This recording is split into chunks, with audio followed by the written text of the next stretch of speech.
Bangalore east railway സ്റ്റേഷൻ്റെ ഏകദേശം 200 metre ദൂരത്തിലുള്ള സേവിയറി Arabian റെസ്റ്റോറൻ്റാണിത്. കയറി ചെല്ലുമ്പോൾ തന്നെ ഷവർമ്മ മാടി വിളിക്കുന്നത് പോലെ തോന്നി. പേരറിയാത്ത അറേബ്യൻ വിഭവങ്ങൾ മുതൽ നമുക്ക് പരിചിതമായിട്ടുള്ള അൽഫാം, മന്തി കൂടാതെ ഇൻഡോ ചൈനീസ് വിഭവങ്ങൾ അവിടെയുണ്ട്. അധികം തിരക്കില്ലാത്ത ഫാമിലിയുമൊത്ത് ഭക്ഷണം കഴിക്കാൻ പറ്റുന്ന ഹൈജീനിക് ആയിട്ടുള്ളൊരിടം. ആദ്യം കൊണ്ടുവന്നത് ഞങ്ങൾ ഓർഡർ ചെയ്ത മെക്സിക്കൻ ഷവർമ്മയാണ്. നല്ല റിച്ചും ജ്യൂസിയുമായിട്ടുള്ള കിടുക്കാച്ച സാധനം. പക്ഷേ എനിക്ക് ഏറ്റവും കൂടുതൽ ഇഷ്ടമായത് അതിൻ്റെ കൂടെ കിട്ടുന്ന ഉപ്പിലിട്ടതാണ്. നാട്ടിൽ പെട്ടിക്കടയിൽ കിട്ടുന്ന ഉപ്പിലിട്ടതിൻ്റെ അതേ രുചി.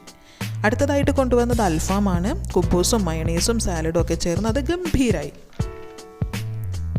പിന്നെ കൊണ്ടുവന്ന ചിക്കൻ കപ്സിയും ചട്നിയും സാലഡും ഞങ്ങളുടെ വയറും മനസ്സും നിറച്ചു. Ginger pineapple punch, butterscotch ice cream, royal falooda എന്നിവ കഴിച്ച് സപ്ലയറോട് ഒരു ടാറ്റയും പറഞ്ഞ് ഞങ്ങൾ അവിടെ നിന്ന് ഇറങ്ങി.